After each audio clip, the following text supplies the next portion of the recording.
Bonjour à tous, j'espère que vous allez excellemment bien aujourd'hui. On est parti pour débriefer, cette deuxième étape du Tour de France. Deuxième étape du Tour de France, 186 km encore à travers l'arrière-pays niçois. L'étape s'intitulait Nice au pays. Et pourquoi au pays? Parce que on avait le col d'Èze, la Colmiane, Turini, et puis le col des 4 chemins qui est en fait le col d'Èze, sauf qu'on a enlevé les 2 derniers kilomètres. Au final, il ne s'est pas passé énormément de choses au niveau du classement général, à part qu'un Français est en jaune et qu'il a remporté une victoire d'étape, mais du côté des véritables leaders, parce que je ne mets pas Alaphilippe comme un véritable leader cette année, mais je reviendrai là-dessus quand on parlera des Bleus, il s'est pas passé grand chose au final, à part Martinez, personne n'a perdu du temps et on est toujours au même point. On pouvait s'attendre à ça. En plus, on a une étape qui s'est finie extrêmement tard, ça s'est fini à 18h20. Bien tassé. Pourquoi ça s'est fini extrêmement tard? C'est que personne vraiment voulait rouler, personne ne voulait animer la course parce qu'on sait que le tour est encore long et prendre le maillot jaune au bout de 2 jours de course, c'est quasiment impossible de le conserver jusqu'à l'arrivée. En même temps, Christian Prudhomme aurait pu s'en douter un petit peu quand il a conçu le parcours. C'est pour ça que c'était pas vraiment intéressant de mettre une étape de montagne au bout de 2 jours. C'est pas comme si je l'avais dit quand le parcours avait été présenté. Résumé de cette étape, assez rapidement, il y a beaucoup d'attaques en début de course, puis il y a un groupe de 8 qui sort, groupe de 8 avec Sagan, Pöstlberger du côté de la Bora, on avait Cosnefroy, Casper Asgreen, Tom Skujins, j'arrive jamais à le dire, hein. Le laiton de la Trek, Matteo Trentin, Anthony Perez de la Cofidis et Michael Gogel. Un groupe qui n'aura jamais plus de 3 minutes max. Vous vous dites pourquoi il y avait Matteo Trentin et Peter Sagan. C'est qu'on avait un classement du sprint avant la Colmiane. Très très tôt dans l'étape, c'était au niveau du lac du Broc, le sprint intermédiaire qui sera remporté par Matteo Trentin devant Peter Sagan. Le sprint du peloton, lui, sera remporté par Sam Bennett. Ensuite, Trentin, juste avant la Colmiane, il a une crevaison, il n'arrivera jamais à revenir sur le groupe de tête qui roulait très très fort à quasiment 60 km/h pour essayer d'augmenter son avance. Puis la Colmiane, il ne se passe pas grand chose. À 1,3 km de la fin de la Colmiane, vous avez Cosnefroy qui attaque et qui remporte ce premier gros classement de la montagne devant Perez et Gogel. Puis on enchaîne avec le Turini. Sagan lâche dans le Turini, comme Alexander Kristoff, le maillot jaune, qui ne le conserve donc pas. Vous avez bien compris. Dis donc, l'accent berrichon qui revient. Et puis, Cosnefroy est également lâché. Il revient. On se retrouve donc avec un groupe de 7. Et c'est Perez qui remporte Turini devant Cosnefroy et Gogol. C'est Cosnefroy qui obtient le maillot à pois parce que ces 7 hommes sont repris au pied du col d'Èze. Donc comme Cosnefroy et Perez étaient à égalité de points, Cosnefroy finit devant Perez. Donc c'est Cosnefroy qui a le maillot à pois pour aujourd'hui. Peut-être que ça changera demain soir. Au pied du col d'Èze, donc l'échappée est repris. Il ne se passe pas grand-chose au col d'Èze à part qu'Ineos et que la Jumbo-Visma roule en tête du peloton. Dans la descente, chute de Daniel Martinez qui perdra du temps, et Valverde également qui a des problèmes de crevaison, des problèmes techniques sur son vélo du côté de la Movistar. Martinez qui mettra beaucoup de temps à revenir au départ seul, puis ensuite aidé par Hugh Carty, sauf qu'il revient au pied de la montée des 4 chemins et il relâche juste après. C'est ce qu'on appelle un petit peu l'effet boomerang. Et dans les 4 chemins, on a Bob Jungels qui se met en tête du peloton, attaque d'Alaphilippe avec Hirschi, chute de Dumoulin. À ce moment-là, Yates attaque.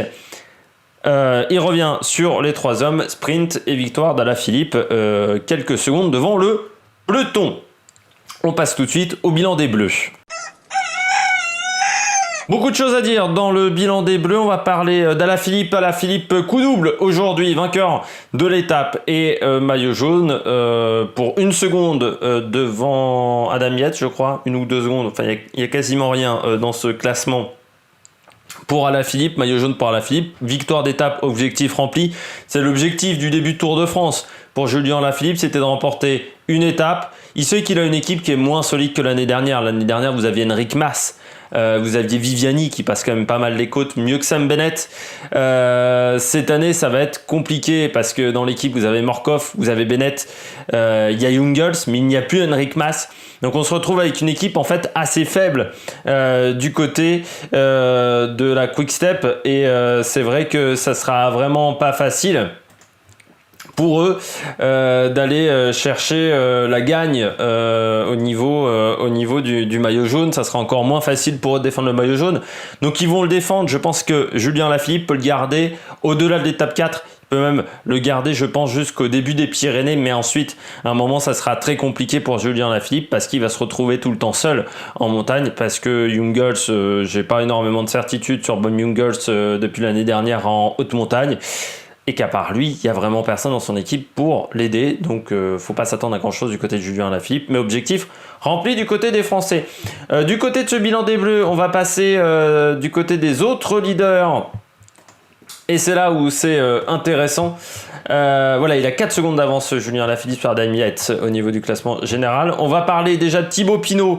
Thibaut Pinot, pas de chute aujourd'hui. Il est avec les hommes de tête, Thibaut Pinot, et ça, c'est une bonne chose. Il est à 17 secondes. Et surtout, l'un de ses lieutenants a bien résisté aujourd'hui. Il a fait preuve d'un grand courage. C'est David Gaudu du côté de la Groupama FDJ. Ça, c'est une bonne chose. David Gaudu qui a réussi à résister pendant très très très longtemps pour le coureur français. Et puis Guillaume Martin également qui était bien à l'avant en plus à un moment du peloton. Et autre surprise, c'est que Pierre Rolland qui est à 17 secondes également. Je m'attendais pas à cette performance du côté de Pierre Rolland. Je m'attendais plutôt à ce qu'il joue les victoires d'étape et qu'il ne s'intéresse pas du côté du classement général. Mais hier j'ai regardé une interview qui a été diffusée sur France 3 Pays de la Loire, qui était une interview de Jérôme Pinault, le manager de l'équipe, et qui disait que cette année, Pierre Rolland sera là pour jouer le général, vu qu'il a fait un bon Dauphiné. Donc on va voir ce que ça va donner, Pierre Rolland, dans ces 3 semaines. Mais pour l'instant, c'est bien parti. Il était avec les leaders, mais encore une fois, on n'a personne qui s'est fait avoir, quasiment du côté de tous les leaders, du côté de ce général. Et puis Romain Bardet également, qui est dans le bon groupe. Allez, on passe tout de suite aux coureurs au top. Attaque de Marlou. Du côté des coureurs au top, on va aller assez vite parce qu'on est déjà à 8 minutes un peu moins de 8 minutes de vidéo. On va commencer avec le Suisse Hirschi. J'avais oublié son nom, Marc Hirschi, qui finit 3e du général pour le moment, Marc Hirschi, et qui a fait une très très belle étape aujourd'hui. Très bonne gestion de la course de la part du team Sunweb, qui l'avait mis en tant que leader dans cette équipe, Marc Hirschi, et qui a fait du bon travail, il faut le dire. Le Suisse, jeune coureur, champion du monde espoir, c'était du côté d'Innsbruck. Parcours qui était quand même déjà très difficile du côté d'Innsbruck pour ceux qui s'en souviennent, et qui est depuis du côté de la team Sunweb. Et à un moment on l'a vu être remonté par c'était le Nicolas Roche, l'Irlandais, qui l'a remonté à l'avant du peloton. C'était lors du premier passage au col d'Aise. C'est pour ça que Nicolas Roche s'est retrouvé à prendre les points du classement de la montagne à ce moment-là. Et Marc Hirschi, ensuite, il s'est mis dans la route Julien Lafilippe, enfin pas loin de la route Julien Lafilippe. Et quand Julien Lafilippe est parti, c'est le seul qui a suivi la roue, et c'est surtout le seul qui a réussi à suivre. Parce que vous aviez un coureur de la Bahreïn-Merida, je ne sais pas si c'était Landa ou un autre coureur qui a tenté de suivre, mais qui n'a pas réussi à suivre qui a pas réussi à suivre Julien Lafilippe, alors que Marc Hirschi, lui, il a réussi à suivre. Alors pas tout de suite, mais il a été très intelligent dans sa manière de faire la montée. Et puis ensuite, il n'a pas collaboré tout de suite avec Julien Lafilippe. Il collaborait un peu, mais il s'y mettait pas à 100%, tout simplement parce qu'il n'était pas le plus fort, il le savait très bien. Et puis ensuite, Adam Yates est arrivé. Adam Yates a collaboré avec Julien Lafilippe, ce qui a encore plus aidé Marc Hirschi, parce que lui, il n'avait aucun intérêt à rouler, parce qu'il sait qu'en haute montagne, il ne gagnera pas le Tour de France cette année, Marc Hirschi, alors qu'Adam Yates, il peut peut-être le gagner. On ne sait jamais. Et Julien Alaphilippe voulait récupérer le maillot jaune à la victoire d'étape. Et ensuite, donc, les a laissés rouler dans la descente. Il est resté dans les roues. Et puis, au moment du sprint, il a pris la roue de Julien Alaphilippe parce qu'il savait que c'était le plus rapide. Et il a failli le surprendre au sprint. Et ça, c'est très très bien de la part de Marc Hirschi. Puis, on va suivre avec Adam Yates, qui a également fait une belle étape. Adam Yates, l'anglais, plutôt, j'allais dire australien, qui est dans l'équipe australienne Mitchelton Scott, qui s'appelle encore Mitchelton Scott, on ne sait pas encore pour combien de temps. Adam Yates, il a les bonnes jambes parce qu'il a comblé les 15 secondes d'écart très rapidement pour revenir sur Julien Alaphilippe. Et ça montre un coureur qui est en grande forme. Alors on sait Adam Yates, soit ça ne va pas du tout, mais quand ça marche, ça peut être l'un des meilleurs au monde.